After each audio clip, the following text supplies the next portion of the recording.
Petrol અને ડીઝલના ભાવમાં ટૂંક સમયમાં જ થયેલા 7.5 થી 8 રૂપિયાના વધારાના કારણે મધ્ય ગુજરાતના 15,000 ઉદ્યોગકારોને અસર પહોંચી છે। પેટ્રોલિયમ પ્રોડક્ટના ભાવ વધારાથી ઉદ્યોગોને માઠી અસર થયાનો ખુદ Vadodara chamber of commerce and ઇન્ડસ્ટ્રીઝે કબૂલાત કરી છે। ચેમ્બર ઓફ કોમર્સના ઉદ્યોગકારોએ દાવો કર્યો કે યુદ્ધની સ્થિતિને લીધે મધ્ય ગુજરાતના ઉદ્યોગોને માઠી અસર પહોંચી છે। ઈંધણના ભાવ વધતા પ્રોડક્ટ કોસ્ટમાં પણ વધારો થયો છે। આ સાથે જ શિપિંગ કોસ્ટ પ્રતિ કન્ટેનર $200 થી વધી $2300 થઈ ગઈ છે। જો સમસ્યા વધુ ચાલી તો ન માત્ર મધ્ય ગુજરાત પણ ગુજરાતના તમામ ઉદ્યોગમાં મંદી મુકાશે। હાલમાં ઇન્ડસ્ટ્રીયલ ફ્યુઅલ મોંઘું થયું છે। વીજળી તેનો ઉકેલ છે, પણ વીજળીનો ભાવ તો પહેલાથી જ વધુ છે। એમએસએમઈ ઉદ્યોગો તો હાલ મરણ પથારીએ પડ્યા છે। હવે સત્વરે હોર્મુઝ ખાડી ન ખુલે તો સમસ્યા વધુ વિકટ બનશે તેવી પણ ભીતિ વ્યક્ત કરી છે।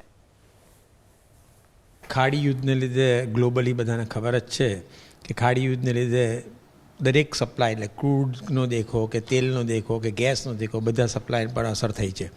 હવે આને લીધે ઉદ્યોગોને પર કોઈ બી ઉદ્યોગ ચલાવવા માટે ફ્યુઅલની જરૂર પડવાની છે, એ ગેસ હોય કે તમારે ક્રૂડ હોય। હવે એના લીધે જે શોર્ટેજ ઊભી થઈ છે, એ શોર્ટેજ ઊભી થઈ છે, એના લીધે એમએસએમઈ જે ઉદ્યોગો છે એ બધા પર ઇફેક્ટ એટલી બધી થશે, અને હજી સુધી જો આ યુદ્ધનો નિકાલ નહીં આવે તો નેક્સ્ટ 2 મંથ્સ એટલે 2 મહિના પછી આની વધારે ઇફેક્ટ થઈ જવાની છે।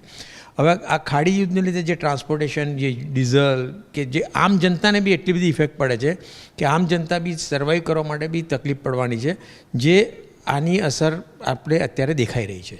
આજે તમે જ્યારે વડોદરાની વાત કરતા હોઈએ તો તમે જુઓ તો electrical, chemical, pharma major export તમે જુઓ તો મિડલ ઇસ્ટની અંદર આજે અહીંયાના ઉદ્યોગો કરી રહ્યા છે। મિડલ ઇસ્ટમાં આ યુદ્ધની પરિસ્થિતિના તણાવને લીધે આજે ઇમ્પોર્ટ અને એક્સપોર્ટ બંને અટકી ગયું છે। ત્યાંથી રો મટીરિયલ આવવાનું નથી, અહીંયાથી ફિનિશ પ્રોડક્ટ જવાનું નથી, તો તમે વિચારી શકો કે ઉદ્યોગોની શું પરિસ્થિતિ થવાની છે। જે રીતે અત્યારની હાલની પરિસ્થિતિ છે અને industrial fuel, even normal petrol ડીઝલના જે રીતે ભાવ વધ્યા છે, એ રીતે એમએસએમઈ અને ઉદ્યોગ જગતમાં ખૂબ જ અસમંજસની સ્થિતિ છે। કારણ કે ઉદ્યોગોના માટે સૌથી મોટો પ્રશ્ન એ છે કે પ્રોડક્શન કોસ્ટને સસ્ટેન કેવી રીતે કરી શકાય, કારણ કે સામે એડવાન્સમાં ઓર્ડરો લીધેલા છે, એ ઓર્ડરોની ફૂલફિલમેન્ટ કેવી રીતે કરવી, અને ફૂલફિલમેન્ટ જો કરવામાં આવે તો અત્યારની જે બેઝિક રો મટીરિયલની કોસ્ટ અને જે ફ્યુઅલની કોસ્ટ છે એની સાથે એ ફૂલફિલમેન્ટ કરવું શક્ય નથી બનતું।